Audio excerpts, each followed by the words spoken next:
seorang Yahudi masih kecil, masih kanak-kanak, berkhidmat di rumah Nabi SAW dengan tugasan yang diberikan oleh Nabi dan diberi upah. Hatta budak-budak. Di sini tidak mengatakan hada kafir, hada Yahudi. La. Kita punya dasar perhubungan ini dengan sesiapapun, hatta kepada binatang. Dasarnya adalah ihsan. Kita tidak diajar untuk bersifat kasar kepada sesiapapun. Innallaha katabal ihsan ala kulli syai'. Allah itu mewajibkan ihsan terhadap segala sesuatu. Ala kulli syai', kepada segala sesuatu, bukan hanya kepada manusia, hatta kepada binatang, hatta kepada benda mati pun juga.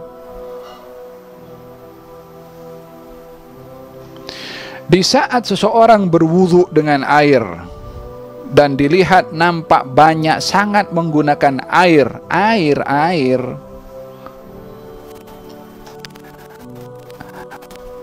kata baginda Rasulullah SAW, "Ma hadzal israf?" Kenapa kamu berlebih-lebihan dalam menggunakan air ini? Kata sahabat, "Ya Rasulullah, afil wudu'i israf?" Wahai Rasulullah, dalam wudu pun ada membaziran ke? Ketika lebih-lebihan menggunakan air, kata Nabi, engkau membazir menggunakan air ni? Kata sahabat, takkan dalam wudu pun ada membazir? Kata Nabi, hatta engkau berwudu di tengah lautan pun juga tak boleh banyak-banyak. Artinya apa? Menggunakan sekadar keperluan, hatta dalam air lautan. Innallaha katabal ihsan ala kulli syai'. Allah mewajibkan kita berbuat ihsan kepada segala sesuatu. Fa idza dzabhtum fa asun dzibhah. Kalau nak menyembelih, sembelihlah dengan ihsan. Kalau nak membunuh, bunuhlah dengan ihsan. Hatta dalam membunuh pun juga ada ihsan. Nabi melarang dalam peperangan itu untuk membunuh musuh dengan menyakiti terlebih dahulu. Tak boleh. Dalam perang mesti ada ada yang terbunuh, namanya perang. Tapi dalam membunuh pun juga, hatta dalam perang pun juga, kita mesti ihsan. Menyikapi kepada para asra, para tawanan, Nabi bersabda, berbuat baiklah kamu kepada tawanan-tawanan kamu. Tawanan perang. Orang berperang, kalah dalam peperangan, ditawan dalam peperangan, menjadi tawanan dalam perang pun juga diperintahkan kita berbuat ihsan.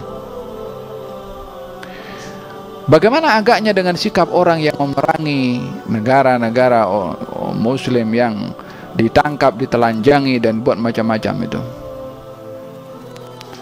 Negara itu memperjuangkan human right.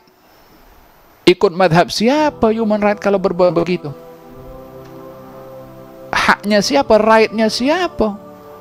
Otak siapa yang bikin human right sehingga dibezakan satu dengan yang lain? Bukankah dia manusia?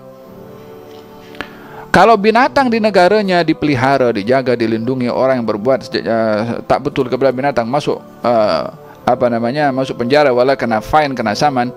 Wahada manusia ditelanjangi, diseksa, dihukum tanpa dibicarakan.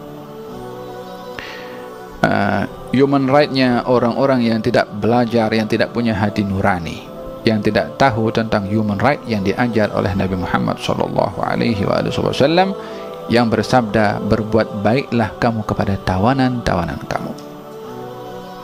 Ini risalah alamiah, ini agama internasional, agama universal, agama yang berkesesuaian sepanjang zaman.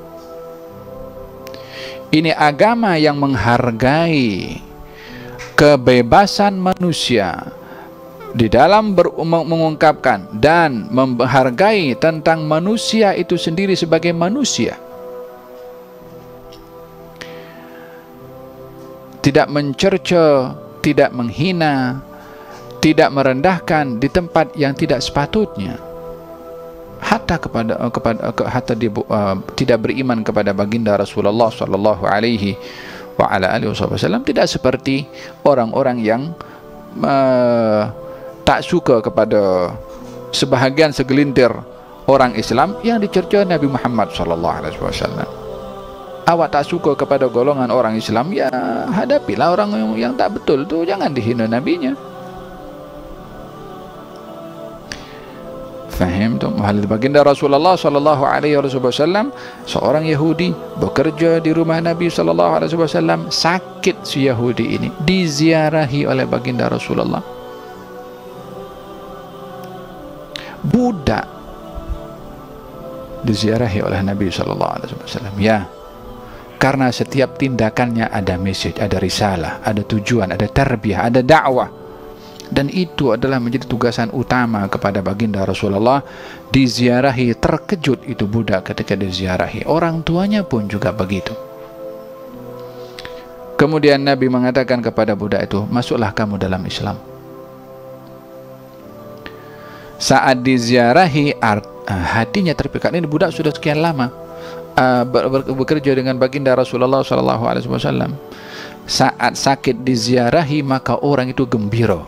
Saat itulah peluang itu diambil oleh Nabi. Masuklah kamu kepada agama Islam.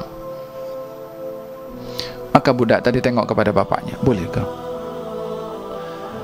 Kata bapaknya mengatakan, Ati' Abul Qasim, taatlah kamu kepada Abul Qasim. Masuk Islam itu budak Yahudi. Dengan apa? Dengan akhlak yang disikapi atau diambil oleh baginda Rasulullah hatta kepada budak-budak. Di sini kita belajar bagaimana manusia itu mesti memahami bahwasanya tindakannya itu akan mencerminkan agamanya. Sikapnya akan mewarnai pegangan agama. Bila baik itu sikap, akan terlihat agama ini baik. Dan bila tak baik itu sikap, akan terlihat agama ini tak baik, bukan agamanya tak baik.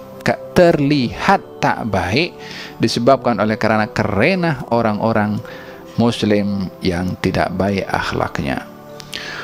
Oleh sebab yang demikian baginda bersabda, innama bu'ithtu liutammima makarimal akhlak. Saya diutus oleh Allah untuk menyempurnakan akhlak. Itulah misi utama Nabi Muhammad sallallahu alaihi wa ala alihi wasallam.